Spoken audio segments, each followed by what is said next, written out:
अस्सलाम वालेकुम, मैं नसीम अकरम।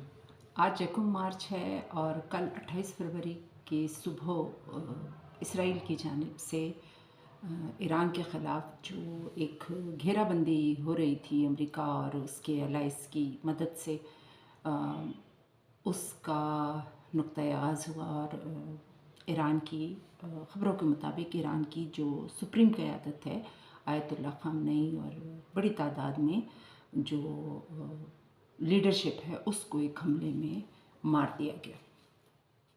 ईरान के ख़िलाफ़ जो अमेरिका ने और वेस्ट ने केस बिल्ड किया है, आवाम के अंदर जो थियोक्रेसी है, जो ईरानी मुल्लायत का राज है, उसके ख़िलाफ़ आवाम के अंदर गम गुस्सा है और उनको ईरान के अंदर मुश्किलात दरपेश हैं। ख़वातीन के हुकूक़ का मामला है, इकॉनमी जो है उसके हवाले से आवाम के अंदर एक बहुत ही जो नापसंदीदगी है।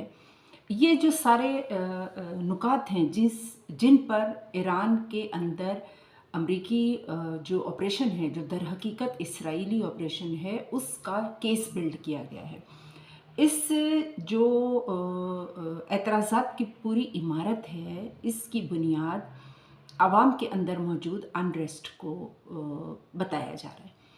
अगर इन्हीं पैरामीटर्स पर हम अमेरिका समेत यूरोप के जो इस वक्त अहम तरीन ममालिक हैं, जो पावर सेंटर्स हैं अमेरिका और उसके साथ जो उसके एलाइज़ हैं, उनके अंदर हम देखें कि जो अवामी हमायत है वो इस लीडरशिप को कितनी हासिल है। अमेरिका के अंदर सदर ट्रंप का ये दूसरा दौर इक़्तिदार है। इसके दौरान सदर ट्रंप जो हैं वो कई किस्म के मसाइल में घिरे हुए हैं। उनकी जो पॉलिसीज़ हैं इकॉनमी के हवाले से, उनकी जो पॉलिसीज़ इमिग्रेशन के हवाले से, गवर्नमेंट जो उन्होंने शटडाउन्स हुए हैं उनके दौर में एक 2025 में 43 दिन का 43 डेज़ का और फिर विंटर में भी एक शटडाउन हुआ। ये जो सूरत हाल है जिसमें इन्फ्लेशन जो है वो अपने उरूज पर है और इस कॉस्ट ऑफ लिविंग के हवाले से तकरीबन 68% अमरीकी शहरी जो हैं वो डिसअप्रूवल करते हैं ट्रंप की पॉलिसीज़ को।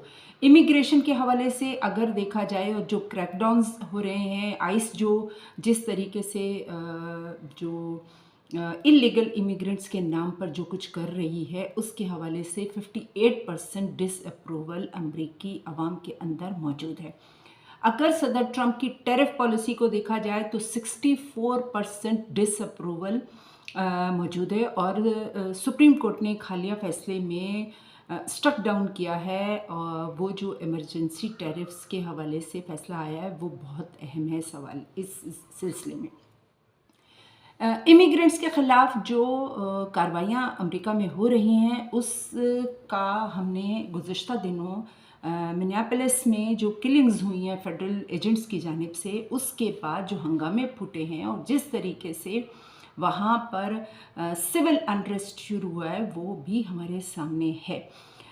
टैक्स एग्जेम्पशंस जो उन्होंने दी हैं वेल्दी जो ग्रुप्स हैं उनको, और जिस तरह से उन्होंने जो वर्किंग क्लास है उसके ख़िलाफ़ उन्होंने एक महाज़ खोला हुआ है, मुख्तलिफ जो उनके फ़ैसले हैं जिसके ज़रिए उन्होंने हज़ारों की तादाद में जो स्टाफ है उसकी रिडक्शन की है। तकरीबन 9% जो सिविलियन वर्क फोर्स है उससे मुलाजमतों से फ़ारिग किया गया है, उसे हाथ धोना पड़ा है अपनी मुलाजमतों से। इकॉनमी के फ्रंट पर सदर ट्रंप को इस वक्त 57% डिसअप्रूवल जो है वो का सामना है। फॉरेन पॉलिसी के महाज पर सदर ट्रंप की जो पॉलिसीज़ हैं और जिस तरीके से वो ख़ुद को अमन का सदर कहते हैं, और वो ये इसी बुनियाद पर उन्होंने اپنے آپ کو دیگر جو پریزیڈنشل کینڈیڈیٹس تھے ان کے مقابلے میں شو کیس کیا کہ وہ امریکہ کو مزید جنگوں میں نہیں الجھائیں گے، جبکہ ان کے دور اقتدار میں امریکہ پہلے سے زیادہ ملٹری آپریشنز کے اندر انڈلج ہوا ہے۔ فارن پالیسی میں ان کو 60% جو اڈلٹ ہیں ان کے نو کانفیڈنس کا سامنا ہے ریگارڈنگ ان کی جو ملٹری ڈپلائمنٹس ہیں اوورسیز اس کے حوالے سے۔ اس کے علاوہ جو ان کے درپیش ہے انہیں مڈ ٹرم جو فیز ہے الیکشن کا اس کے حوالے سے ان کے پاس جو عوام کی حمایت ہے وہ بہت ہی فریجائل حمایت ان کو حاصل ہے۔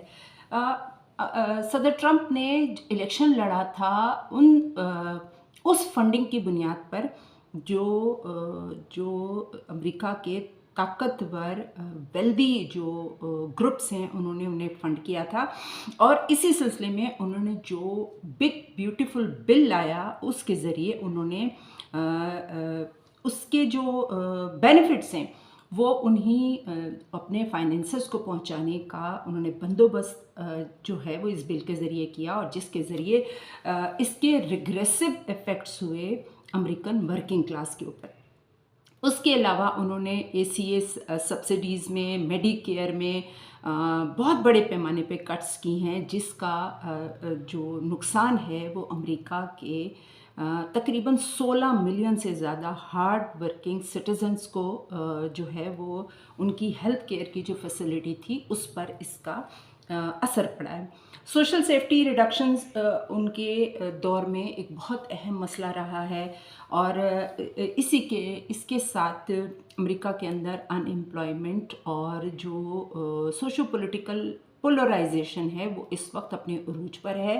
ڈیموکریٹک اسٹیٹس اور واشنگٹن کے درمیان ایک رسہ کشی کا عالم ہے۔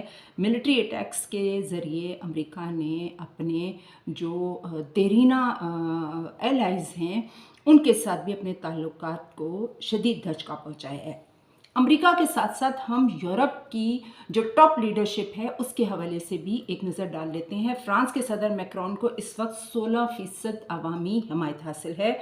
ان کا جو خاص ان کو درپیش ہیں، ان کا ڈکلائن ہے ان کے پولز کی وجہ جو ہے وہ پولیٹیکل گریڈ لاک ہے، پرسنل ریجیکشن ہے، سوشو اکنامک ایشوز کے حوالے سے ان کو عوام کے اندر ان کی مقبولیت تیزی سے گری ہے، وہ صرف 16% پر کھڑے ہیں۔ برٹش پرائم منسٹر 18% جو ہے اپروول ان کا ریٹ ہے، 75% ڈس اپروول ریٹ ہے۔ جرمنی کے چانسلر کا 26% اپروول ریٹ ہے، 69% ڈس اپروول ہے۔ اٹلی میں 35% اپروول ہے میلونی کو، اور 57% ڈس اپروول ہے۔ اسپین 34% اپروول، 65% ڈس اپروول۔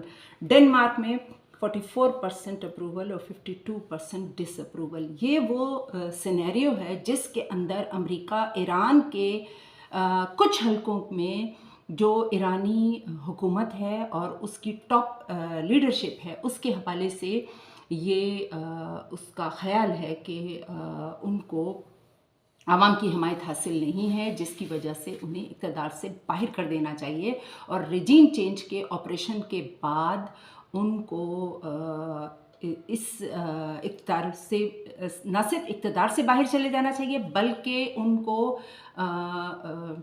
دنیا سے ان کا خاتمہ کر دینا چاہیے۔ امریکہ جس قسم کی یہ سب اس نے جو یہ کیس کھڑا کیا ہے یہ ایک بوگس کیس ہے۔ اسرائیل کی حمایت میں امریکہ جس انتہا کی طرف بڑھ رہا ہے وہ خود امریکہ کی تباہی پر منتج ہونے والی سوچ ہے۔ عوام کی حمایت حاصل کوئی ایسا ملک نہیں ہے دنیا کا جہاں پر 100% عوام کی حمایت حکومت یا ریاست کو حاصل ہو۔ ہر ملک کی سوشو پولیٹیکل فالٹ لائنز ہیں اور ایتھنک فالٹ لائنز ہیں، اکانومی کے فرنٹ پر مشکلات اور چیلنجز درپیش ہیں۔ ہر ملک دنیا کا وہ سیکیورٹی کے چیلنجز سے دوچار ہے، لیکن इस बुनियाद पर किसी मुल्क पर हमला कर देना और उसके अंदर रजीम चेंज के ऑपरेशन के ज़रिए वहाँ जो है वो मिलिट्री ऑपरेशंस करना और ख़ास तौर पर एक जो आवाम के अंदर मुख्तलिफ ज़रिए से ईरान के अंदर स्टारलिंक को इस्तेमाल किया और दीगर मुल्कों में भी जो मीडिया है उसको इस्तेमाल करके, पाकिस्तान जैसे मुल्क के अंदर मीडिया को इस्तेमाल करके गुज़श्ता 25 साल से एक धमाचौकड़ी जो मची हुई है वो हमें दिखाई दे रही है। मीडिया हर जगह पर टूल के तौर पर इस्तेमाल होता है आवाम के अंदर सियासी और समाजी अनरेस्ट पैदा करने के लिए। ये वो सियासी मंजरनामा है दुनिया का जिसके अंदर अमेरिका और वेस्ट अपना केस लड़ रहे हैं कि ईरानी जो मुल्लायत है उसको अवामी हमायत हासिल नहीं है। आयतुल्ला ख़ामनाई को एक हमले में मार देने के बाद जो अवामी रद्द-ए-अमल देखने में आ रहा है उसके नतीजे में बहुत सारे जो अमेरिकन दावे हैं और इसराइली दावे हैं उनकी हकीकत भी दुनिया के सामने आ रही है। लेकिन बहरहाल ये कोई क्राइटेरिया नहीं है किसी मुल्क पर हमला करने का।